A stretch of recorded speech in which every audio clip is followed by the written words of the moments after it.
Hello friends, welcome to Telugu audio story. ఈ channel కనుక మీరు ఫస్ట్ టైం చూస్తున్నట్లయితే ఛానల్ సబ్స్క్రైబ్ చేయండి, లైక్ చేయండి. అలాగే ఈ కథపై మీ ఒపీనియన్ని కమెంట్ రూపంలో తెలియచేయండి. ఇక కథలోకి వెళ్దామా? మన్నించు నా ప్రాణమా పార్ట్ 4 చూసే ముందు పార్ట్ 3 చూడండి. లింక్ డిస్క్రిప్షన్లో ఇవ్వడం జరిగింది. అసలు విరాట్కైతే పిచ్చి లేసినంత పనైంది. తన స్నేహితుడిని తను మోసం చేయాల్సింది కాదు. రాబర్ట్ ఇచ్చిన 2 కోట్ల ఆఫర్కి తన బిజినెస్ మొత్తాన్ని పణంగా పెట్టాల్సి వస్తుంది అని అప్పుడు తెలిసి ఉంటే అసలు ఇలా చేసేవాడే కాదు. ఆ ఫ్రస్ట్రేషన్లో వెంటనే రాబర్ట్కు ఫోన్ చేశాడు. వాట్ హ్యాపెన్ అని అడిగాడు రాబర్ట్. నీకు హెల్ప్ చేయమని అన్నావు అని నేను హెల్ప్ చేశాను. జ్వలంత్ నా బిజినెస్ డీల్ క్యాన్సిల్ చేసుకున్నాడు. ఇప్పుడు వాడితో పాటు చాలా కంపెనీ డీల్స్ క్యాన్సిల్ చేసుకున్నాయి. నేనేం చేయాలి అని అనగానే దట్స్ యువర్ ప్రాబ్లం. నేను నీకు 2 కోట్లు ఇస్తానన్నాను. నేను చెప్పినట్లు చేయమన్నాను. నువ్వు చేశావు. ఇప్పుడు నీ బిజినెస్కి నాకు ఏం సంబంధం లేదు అని అన్నాడు రాబర్ట్. రాబర్ట్ అలా అనగానే యూ చీటర్, నువ్వేమని చెప్పావు? ఫ్యూచర్లో నీ బిజినెస్ ఎదగడానికి కూడా సహాయం చేస్తానని చెప్పావు కదా. అలాగే జ్వలంత్ నుండి ఎలాంటి నెగిటివ్ వచ్చినా కూడా చూసుకుంటాను అని చెప్పావా లేదా? ఇప్పుడు ఇలా మాట్లాడుతున్నావు. నిన్ను నమ్మి తప్పు చేశాను. నా స్నేహితుడిని మోసం చేశాను. నాకు తగిన శాస్తి జరగాల్సిందే అని అన్నాడు విరాట్. దానికి రాబర్ట్ నవ్వుతూ ఎస్ అన్నట్లుగానే నీకు నేను కొన్ని ప్రాజెక్ట్స్ ఇచ్చాను కదా. నేనేం నా ప్రాజెక్ట్స్ క్యాన్సిల్ చేసుకోలేదు. ఇప్పుడు జ్వలంత్ తన ప్రాజెక్ట్ క్యాన్సిల్ చేసుకున్నంత మాత్రాన నేను క్యాన్సిల్ చేసుకోలేదు. అంటే నేను నీకు హెల్ప్ చేస్తున్నట్టే కదా. సో నేను నా మాట మీద నిలబడ్డాను. యూ షుడ్ థ్యాంక్ మీ అని ఫోన్ కట్ చేసి ట్విట్టర్ ఓపెన్ చేసి జ్వలంత్ పెట్టిన పోస్ట్ని చూసి అంటే నీకు తెలిసిపోయిందన్నమాట ఆరాధ్య నన్ను పెళ్లి చేసుకోలేదు అని. ఇప్పుడు నీకు మళ్ళీ ఆరాధ్య మీద ప్రేమ పుడుతుందా? ఒకవేళ ఇప్పుడు నువ్వు వెళ్ళి తనను పెళ్లి చేసుకోమని అడిగినా తను చేసుకోదు. తనకున్న సెల్ఫ్ రెస్పెక్ట్ ఎలాంటిదో నాకు తెలుసు. బట్ ఎప్పటికైనా సరే తను నా ప్రేమని అర్థం చేసుకోవాలని ఆశిస్తున్నాను అంటూ తన ఫోన్లో ఉన్న ఆరాధ్య ఫోటోలు ఓపెన్ చేసి ఎందుకు ఆరాధ్య, నిన్ను నేను ఇంతగా ప్రేమిస్తున్నా నా మనసును అర్థం చేసుకోకుండా నన్ను అస్సలు లెక్క చేయట్లేదు. నువ్వు వాడి కోసం నీ మనసు బాధ పెట్టుకుంటున్నావు. ఒక్కసారి నువ్వు అన్నావంటే నా కోట్ల ఆస్తులు కూడా మీకు ధారదత్తం చేసి నీ కొడుకును నా కొడుకుగా చూసుకుంటాను. నా కంపెనీ CEO సీట్లో నువ్వు కూర్చోపెట్టి మహారాణిలా చూసుకుంటాను కదా. ఎందుకు ఆరాధ్య, నీకు నా ప్రేమ ఎందుకు అర్థం కావటం లేదు? నిజంగా లైఫ్ సైకిల్ అంటే ఇదేనేమో. నేనేమో నేను ప్రాణానికి ప్రాణంగా ప్రేమిస్తూ ఉంటే నువ్వేమో వాడిని ప్రేమిస్తున్నావు. నీకు నా ప్రేమ అర్థం కావటం లేదు, వాడికి నీ ప్రేమ అర్థం కావటం లేదు. నా బ్యాడ్ లక్ వలన నేను నిన్ను పోగొట్టుకుంటే నీ వాల్యూ అర్థం కాక వాడు నిన్ను పోగొట్టుకున్నాడు. కానీ ఆ దేవుడు చూడు, మిమ్మల్ని ఇద్దరిని విడతీయకూడదు అన్నట్లు నీకు వాడిలాంటి కొడుకునిచ్చాడు అనుకుంటూ ఆ రోజు రాత్రి మొత్తం తాగుతూ నిద్రలోకి జారుకున్నాడు రాబర్ట్. తన స్నేహితుడే తనను మోసం చేశాడు అని తెలిసిన జ్వలంత్కైతే పిచ్చి పట్టినట్లుగా అనిపిస్తుంది. అదే సమయంలో శ్రాగవ్ నుండి కాల్ రాగా చిరాగ్గా ఫోన్ లిఫ్ట్ చేసి హలో అని అనగానే ఏమైంది, ఆ అబ్బాయి విషయం తెలిసిందా అని అడిగింది. ఎస్ తెలిసింది, వాడు నా కొడుకే, నాకు పుట్టినవాడే, ఇప్పుడేమంటావు అని జ్వలంత్ అనడంతో ఐ స్టిల్ లవ్ యూ. నేను నువ్వు అందరితో రిలేషన్లో ఉన్నావని తెలిసినా లవ్ చేశాను. Still I love you. కానీ నాకు కూడా సెక్యూరిటీ కావాలి. ఇప్పుడు ఆరాధ్య తిరిగి వచ్చి తన బాబుని చూపించి నువ్వే తన భర్త అని చెప్తే నేను తట్టుకోలేను. అందుకోసమే I want security from you అని అడగ్గా నీకేం కావాలి అని అడిగాడు జ్వలంత్. ఆరాధ్య ఎప్పటికీ నీ లైఫ్లోకి రాదు అని సెక్యూరిటీ కావాలి అని అనడంతో తను ఎప్పటికీ నా లైఫ్లోకి రాదు, అది మాత్రం నేను మాటిస్తున్నాను అని అనగానే ఆ అబ్బాయి కూడా నీ లైఫ్లోకి రాకూడదు. నీకు ఎలాగో పిల్లలుంటే ఇష్టం లేదు అని నాకు తెలుసు. కాబట్టి ఆ అబ్బాయి కూడా మన లైఫ్లోకి రాకూడదు. అంతగా కావాలి అనుకుంటే 1 కోటో 2 కోట్లో అబ్బాయి మొహాన్ని పడేసి వదిలించుకో అని అనగానే he's my blood, my son, నా కొడుకు నుండి నన్ను దూరం చేయాలి అనుకోవడానికి నువ్వెవరివి అంటూ గట్టిగా ఫోన్ పెట్టేశాడు జ్వలంత్. ఫోన్ పెట్టేసిన తనకే వింతగా అనిపిస్తూ ఉంటే నేను ఆ బాబుని నా కొడుకు అంటున్నానా అనే ఆలోచనలే ఏదో ఆనందాన్ని కలిగిస్తూ ఉంటే ఆ రాత్రంతా ఆలోచిస్తూనే ఉన్నాడు. మరునాడు ఉదయం తన నిద్ర లేచి త్వరగా రెడీ అయి కిందకు వచ్చేసరికి బయటకు వెళ్తున్న తల్లి తండ్రి కనిపించడంతో వాళ్ళని చూసి ఎక్కడికి వెళ్తున్నారమ్మా అని అడగ్గా, నా కోడలు మనవడి దగ్గరికి వాళ్ళని తీసుకురావడానికి వెళ్తున్నాము అని ఆవిడ అనడంతో అలాగే అని అన్నాడు. జ్వలంత్కు నేను కూడా రావాలా అని అడగాలని ఉన్నా అడగలేని పరిస్థితిలో ఉండి గదిలోకి వెళ్ళిపోయాడు. అసలు ఆరాధ్యనే యాక్సెప్ట్ చేయడానికి మనసు ఒప్పుకోవడం లేదు. కానీ అనంత్ను వదలటానికి కూడా అదే మనసు ఒప్పుకోవడం లేదు. ఎందుకో అర్థం కావడం లేదు. మేబీ రక్త సంబంధం అంటే అదేనేమో అని అనుకుంటూ ఉండగానే వాళ్ళు వెళ్ళిపోయారు. చాలా సమయం తనలో తానే తర్జన పడిన తర్వాత వెళ్ళాలా వద్దా అని అనుకుని చివరగా వెళ్ళాలి అని నిశ్చయించుకొని తల్లిదండ్రులు వెళ్ళిన 10 నిమిషాలకు అక్కడి నుండి బయలుదేరాడు జ్వలంత్. ట్రాఫిక్లో ఇరుక్కొని వీళ్ళు ఆరాధ్య ఉన్న ప్లేస్కి చేరుకునేసరికి ఉదయం 11 అయింది. కార్ పార్క్ చేసి లోపలికి వెళ్ళి అక్కడున్న రిసెప్షన్లో ఆరాధ్య మేడంని కలవాలి అని చెప్పగా, సార్ ఇప్పుడు 11 అవుతుంది, మేడం వాళ్ళ బాబుని తీసుకొని రావడానికి స్కూల్కి వెళ్ళి ఉంటారు, 10 నిమిషాల్లో వచ్చేస్తారు, వెయిట్ చేయండి అని చెప్పడంతో అలాగే అంటూ రిసెప్షన్లో కూర్చున్నారు అనంత్ మరియు సునంద గారు. వీళ్ళ తర్వాత అర్ధగంటకు చేరుకున్న జ్వలంత్ మాత్రం బయట కారులోనే కూర్చొని ఉన్నాడు. అప్పుడే ఒక పని ఆవిడ అక్కడికి వచ్చి, అమ్మా మీరు చెప్పినట్లు నిన్న రాత్రి మిగిలిపోయిన ఫుడ్ మొత్తం ఇక్కడ దగ్గరలో ఉన్న అనాథాశ్రమానికి ఇచ్చేసి వచ్చాను. వాళ్ళంతా చాలా సంబరపడిపోయారు. పాపం పిల్లలైతే లొట్టలు వేసుకొని తిన్నారు. వాళ్ళంతా ఆరాధ్య మేడంకైతే మనస్ఫూర్తిగా ధన్యవాదాలు తెలిపారు అని చెప్పడంతో ఇక్కడ ఈవెంట్ జరిగిన ప్రతిసారి ఏదో ఒక అనాథ శరణాలయానికి ఫుడ్ వెళుతూనే ఉంటుంది రంగయ్య. అందుకే ఆవిడ ఫుడ్కు మాత్రం ఎక్కువగా ఛార్జ్ చేస్తారు. అంతేకాకుండా కాస్త ఎక్కువగానే చేయిస్తారు. మిగతా ఈవెంట్స్కు మాత్రం చాలా తక్కువ ఛార్జ్ చేస్తారు. అది మేడం స్ట్రాటజీ.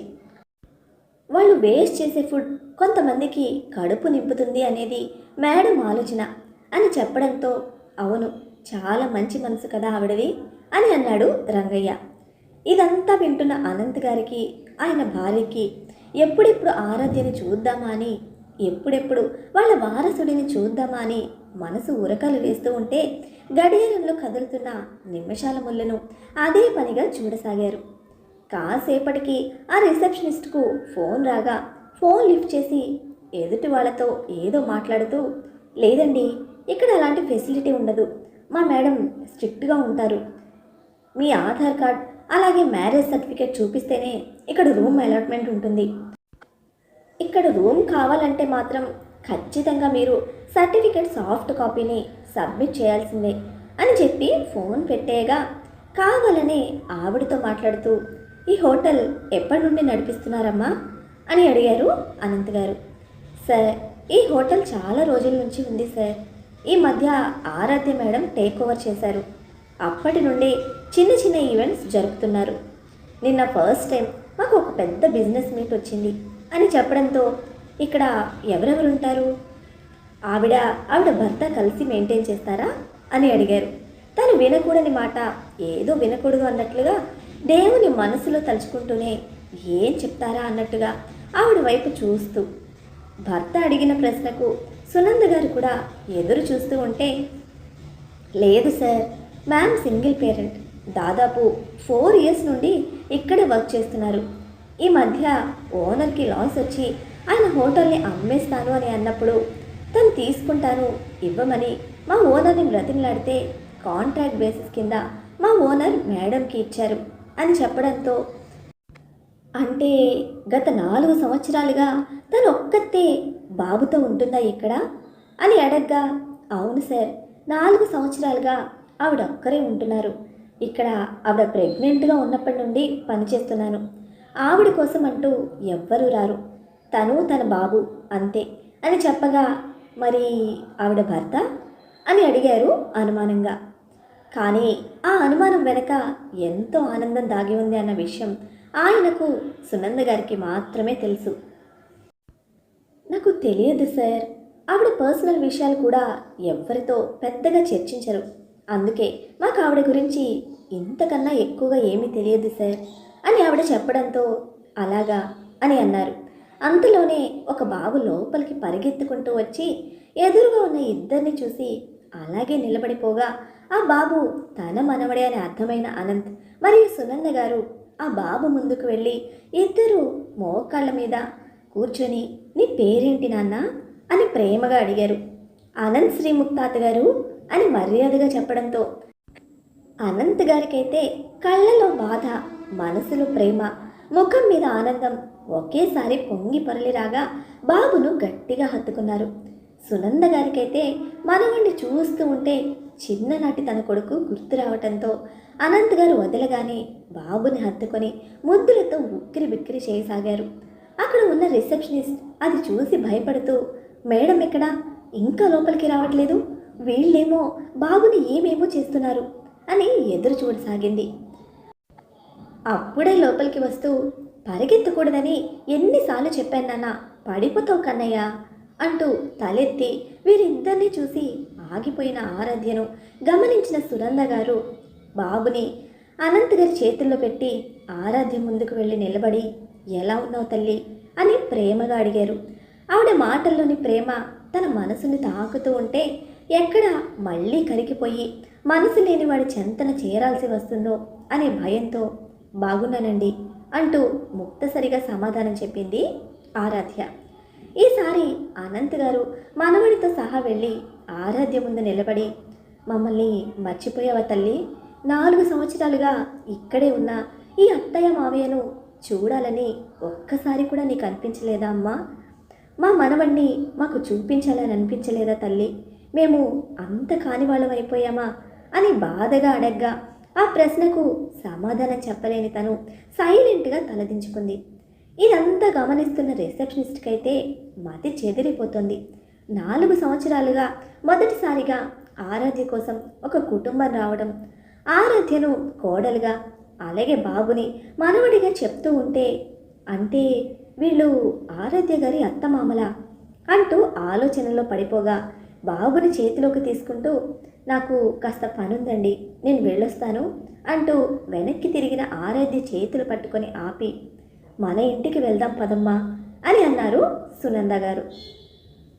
ఆ మాటకి ఓ విరక్తి నవ్వి ఏ బంధం ఉంది అని నన్ను మీ ఇంటికి పిలుస్తున్నారండి, నేను మీకు ఏమవుతాను, రేపో మాపో మీ కొడుకు పెళ్లి పెట్టుకొని నన్ను నా కొడుకుని మీ ఇంట్లో పెట్టుకుంటే చూసేవాళ్ళు తప్పుగా అనుకుంటారు.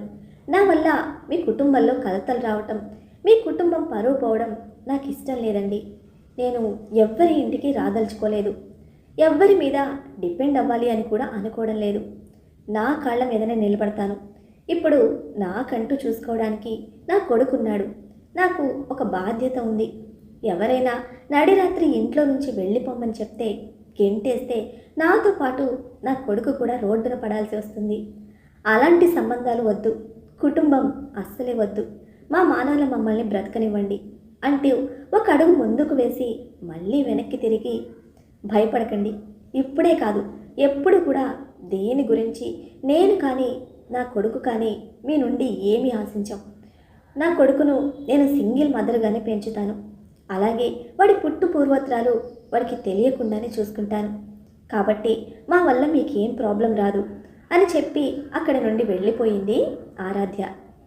తను 3 అడుగులు ముందుకు వేసిందో లేదో అక్కడ తనకు జ్వలం తననే కోపంగా చూస్తూ కనపడగానే అసలు అతను పట్టించుకోకుండా మరో 2 అడుగులు ముందుకు వేయగానే ఇదేనా నీకున్న గ్రాటిట్యూడ్ అని అనడంతో ఒక్క క్షణం ఆగిపోయి జ్వలంత్ వంక చూసి ఎందుకు అని అడిగింది.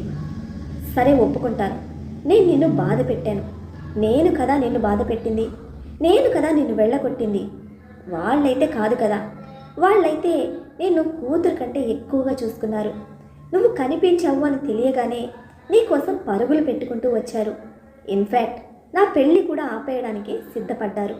అలాంటి వాళ్లకు నువ్వు ఇచ్చిన సమాధానం ఎలాంటిదో చూశాక ఇప్పుడు వాళ్ళకు కూడా అర్థం కావాలి నువ్వు ఎలాంటి దానివో అని అనగానే మీరు చెప్పినా చెప్పకపోయినా వాళ్ళు నాకు నా తల్లిదండ్రులతో సమానం. నేను నా సొంత తల్లిదండ్రులు ఎలా ఉంటారో కూడా ఎప్పుడూ చూడలేదు. కానీ అత్తయ్య మావయ్యలో అంటూ ఆగిపోయి, సారీ, మీ అమ్మా నాన్నలలో నా తల్లిదండ్రులను చూసుకున్నాను. ఇప్పుడు నేను అలాంటి భావన మెదడులో పెట్టుకుంటే రేపు నా కొడుకును కూడా నన్ను తరిమినట్టు మీరు తరిమేయరు అని గ్యారంటీ ఏంటి? నేను పడ్డ కష్టాలు నా కొడుకు పడాలా?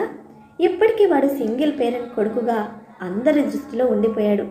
రేపొద్దున అక్కడికి వచ్చి మీరు నాకు ఒక క్యారెక్టర్లెస్ ఉమెన్గా పేరు పెట్టి బయటకు పంపేస్తే అప్పుడు వాడి తల్లిని వాడి తండ్రి ఏమన్నాడో అని తెలిసి తట్టుకునేంత స్ట్రాంగ్ గుండె అయితే వాడికి లేదు. కాబట్టి ఎవరి పరిధిలో వాళ్ళు దూరంగా ఉంటేనే నయం అంటూ వెనక్కి తిరిగి, క్షమించండి, మీతో నేను మాట్లాడిన విధానం తప్పే, కానీ నాకు మిమ్మల్ని అవమానించాలనే ఆలోచన లేదు. దయచేసి నా బాధను అర్థం చేసుకోండి అంటూ నీళ్ల కళ్ళతో అక్కడి నుండి వెళ్ళిపోయింది ఆరాధ్య. ఆరాధ్య వెళ్ళిన వైపే బాధగా చూశారు వాళ్ళిద్దరూ. వాళ్ళ దగ్గరికి వచ్చి, చూసారా దానికి ఎంత పొగరో చూసారా, మీరు దానికోసం వస్తే అది ఎలా మాట్లాడుతుందో అని అనడంతో అక్కడే ఉండి ఇదంతా చూస్తున్న రంగయ్యకు కాలిపోయి, క్షమించండి సార్, మా ఓనర్ గారిని మీరు ఇలా మర్యాద లేకుండా మాట్లాడితే మేము భరించలేము అని అనగానే ముగ్గురు అక్కడ నుండి ముందుకు కదిలారు. బయటకు వచ్చిన జ్వలంత్కైతే కడుపు రగిలిపోతోంది. ఒక పనివాడు నన్ను తిట్టాడు, దానికి కారణం ఎవరు? తనే కదా అని ఆలోచిస్తున్న తరుణంలో అనంత్ గారు సునంద గారిని చూసి, ఎట్టి పరిస్థితుల్లోనూ ఆ అమ్మాయి మన ఇంటికి రావాల్సిందే, వచ్చే వరకు మనం వదలకూడదు, ఏం చేయాలో అదంతా చేద్దాము, సరేనా అని చెప్పడంతో బాధగానే ఆవిడ అలాగే అని అన్నారు. ఒకసారి దాని మాటలు విన్నా కూడా వీళ్లకు బుద్ధి రాలేదు. ఇంకా దానికోసం ప్రాకులాడుతూ రావాలని అనుకుంటున్నారు. ఇలాంటి దాని గురించి శ్రాగవిని వద్దనుకుంటున్నారు అని మనసులో అనుకుంటూ ఉండగానే శ్రాగవి నుండి ఫోన్ రావడంతో ఫోన్ లిఫ్ట్ చేసి, హలో బేబీ, 100 years నీకు అని అన్నాడు. జ్వలంత్, సారీ జ్వలంత్, ఇంకా నేను మన రిలేషన్ని ప్రొలాంగ్ చేయదలుచుకోలేదు, దీన్ని ఇక్కడితోనే ఆపేద్దామని అనుకుంటున్నాను. I wish you all the best for your future. Let's be as good friends if possible. లేదా ఎవరి దారు వాళ్ళు చూసుకుంటే మంచిది. నీ పాత్ నా పాత్ అస్సలు సూట్ అవ్వవు. లెట్స్ బ్రేకప్ అని అస్సలు జ్వలంత్ చెప్పేది వినకుండా ఫోన్ పెట్టేసింది. మరి ఇప్పుడు శ్రాగవి చెప్పిన దానికి జ్వలంత్ రియాక్షన్ ఏమిటి? తను శ్రాగవి బ్రేకప్ని యాక్సెప్ట్ చేస్తాడా? సునంద శ్రీముఖ్ గారి నిర్ణయం ఏమిటి? ఆరాధ్య ఆ ఇంటికి వెళ్ళే విషయంలో తన డెసిషన్ని మార్చుకుంటుందా?